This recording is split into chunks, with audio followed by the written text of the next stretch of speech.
kulanti wacan oo wanaagsan khiyaartii naga daawata janaalada ilayska xogaha iyo soo kala tusmada filimada si wada jira labadana janaal hadaan oo kale waxaan idinkugu soo gudbinaa wararkii ugu dambeeyay maanta xiisaha leh oo laga qoray arrimaha Bollywoodka ee koonfurta kuwaas oo la xiriira xanta jilayaasha filimada soo baxay qorshooyinka filimada tiyaatarada saaran kuwa goosgoosada heesaha laga soo bandhigay iyo waxyaabaha kale asnaan la bixiis leeyihiin oo la wadaagi kartiin daawadaashana ku taxambarta tusmada filimada iyo soo kala barta kale ilayska xogaha adaba kusoo dhawaada akhbaaradkana kuwa xiisaha badan warbixintana waxaan ku bilaabi doonaa filimka hogaamiye ka yahay Ajay Bola ayaa waxa la sheegay in filimkan uu yahay mid laga soo bandhigi doono goosgoos caalami ah kaas oo loo soo bandhigi doono qaab aan loo soo bandhigin goosgoosada hore ee filimada Bollywoodka aktarka film soo saaraha iyo soo kala directorka Ajay Devgan ayaa wuxuu yahay mid markaan ka shaqeynaya filimkiisa soo socda ee Bola kaas oo sidoo kale yahay filim xiiso leh waxaana soo kooyaa filim u gaar ah action caalami ah ee filimkaasi uu yahay mid uu ku soo bandhigi doono jilaaga Ajay Devgan goosgooska filimka waxa la sheegay in uu soo fasaxi doono 3D taas oo noqonaysa markii uu horeysay abad in film Hindiya goosgooskiisa lagu soo fasaxo waxaana soo kale soo fasaxi doona qaabka IMAX format la dhaho waxaana soo kale filimka levelkiisa kor loo soo qaaday goosgooskana wuxuu yahay sheegay mid daawadayaasha aad ugu heli doona kuwaas oo soo kale sheegay inay noqon doonto mid ay ku wareeraan oo ay noqon weyso mid ay fahmaan qaabka loo dhigay goosgooskaasi asagoo Ajay Devgan uu yahay mid awoodiisa iyo soo kale tabartiisa iskugu geeyay filimkan Bola in uu soo bandhigo waxaana soo kale filimkan kala hor heesooyin laga soo bandhigay iyo muuqaalo kooban filimkaasi kuwaas oo la arkay qaabka jalaagan Ajay Devgan u soo bandhigay in actionadiisa waxay ahaayeen kuwa ku cusub Bollywoodka waxaana soo kale uu sheegay Ajay in markaan dadka ay rabaan ay sheegin arkaan action taas oo ay dareemi karaan ay sheegin oo action ku cusub soo kale uu yahay mid iga quseeya waxaan rabaa ay sheegay in dadka ay arkaan action kuwaas oo ku dareemi karaan ay sheegay qaab aysan hor u arkin action la xiriira ayuu jilaaga Ajay Devgan sidaas sheegay asaate Ajay Devgan ayaa qaabka ficilada actionka wuxuu yahay mid nooc la cajiiba qaarkood qaabka la isku bursanayo iyo sidoo kale dagaalka ku dhex jira filimka Bola kuwaas oo yihiin kuwa qeexaya inuu yahay film ka duwan filmooyinka kale ee Bollywoodka ah waxaana soo kale filimkan uu yahay film reer koonfur kol hor loo sameeyay kaas oo la daawado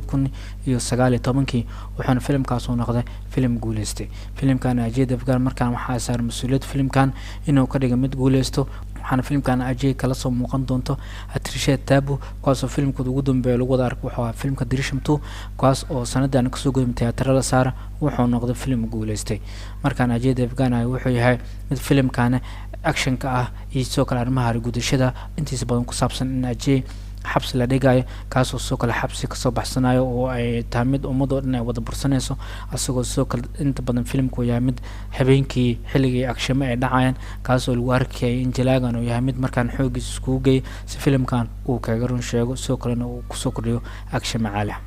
dhinaca kalena ayaa waxaan eegi doonaa jilaaga Ranbir Kapoor ayaa markaan waxa uu ka hadlay sababaha uusan ugu dhex jirin qaybaha social media ama baraha bulshada Bollywood actor Ranbir Kapoor ayaa waxa uu markaan uu yahay mid ka fog qaybaha baraha bulshada wuxuuna sidoo kale uu yahay mid aan lagu arkin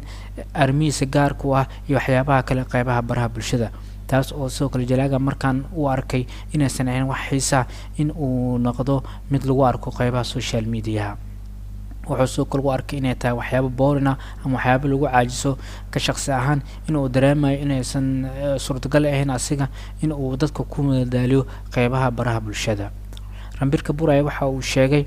dhabtii waxa jira ayuu sheegay sabab badan taas oo maalmahan dambe ee u tahay uu sheegay in dadka ay yihiin jilayaasha in lagu arkayo qaybaha baraha bulshada wuxuu sheegay in dadka ay naga daawadaan uu sheegay meel walba taas oo marka laga soo tago qaybaha shaashadaha xilliga ayaan sameeyay uu sheegay xayeysiimaha filmadana iyo soo kale xayeysiimaha kale ee aaladooyinka la xayeysiinayo haatan wuxuu sheegay in lagu soo dirsantahay uu sheegay social media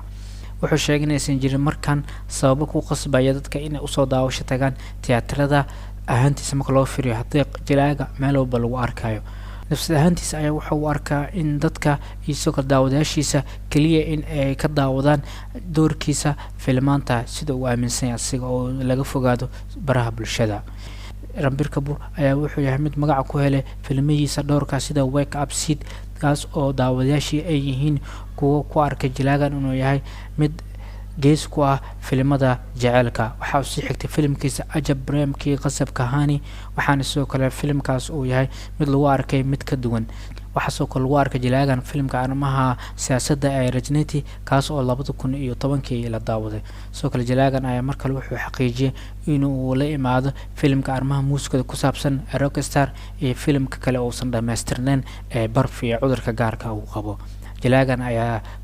jilaagan ayaa sanadan kasoo gudbin waxaa lagu daaway filimka Barmastra Part 1 Shiva kaas oo noqday filimkaasi mid guuleystay. markaana xayeysiin waxa uu sameynaya filimkiisa Jyote Makar kaas oo kala soo muuqan doona Trishada Shraddha Kapoor.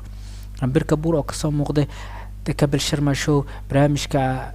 ku saabsan arrimaha shactirada xilli xayeysiin uu sameynaya filimkiisa waxaana kala soo muuqdeen Shraddha Kapoor iyo Suka Anubhav Sinha Basi. ayaa jilaagan waxa uu ka hadlay ama wax laga weydiiyay in uu ka fog yahay social media iyo sababaha ku kalifay. waxaan Ranbir Kapoor uu sheegay in lagu guda jiro social media ee taa mas'uuliyad weyn taas oo soo kale u arkay in uusan dadka u madadaalin karin asoo sameynaya reeliska heesaha dadka ay sameeyaan la soo dhigo social media iyo in la soo dhigo sawirooyin qaybaha social media. wuxuu sheegay inaysan ahaantiis u fududeen in arrimahaas uu sameeyo.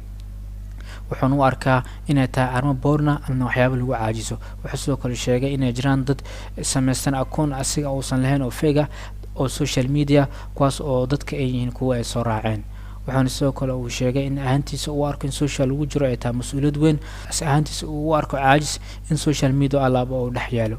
wuxuu sidoo kale uu sheegay in ay tahay in dadka aad madadaaliso. wuxuuna sheegay inuusan qaban karin shaqadaas dheeriga ee nafsadiisa ah in dadka uu ku madadaaliyo. wuxuuna sidoo kale u arkay inuu ku farxsan yahay inuusan qayb ka ahayn social media. wuxuu sheegay in alaaba ay jirto in dadka ay yihiin inaad ku qasban tahay inaad dhahdo dhalasho wanaagsan xil walba oo social media ku guda jirto.